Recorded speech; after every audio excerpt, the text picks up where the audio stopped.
صدای انفجار بسیار قوی بود. امکان داره که می فامیل هایی که پالوی علمی چیز است تخریب شده باشد، چون ما خودم خانه ما اینجا نزدیک است، دیدم که رفتم خانه شیشه های خانه کل شکسته.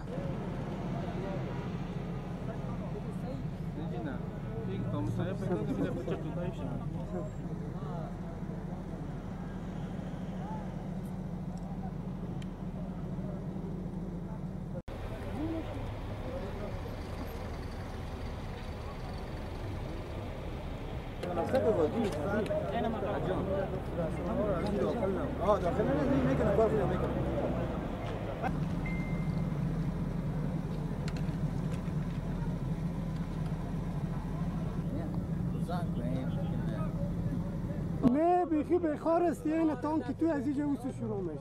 این پیاده رو از برو اونجا جلسه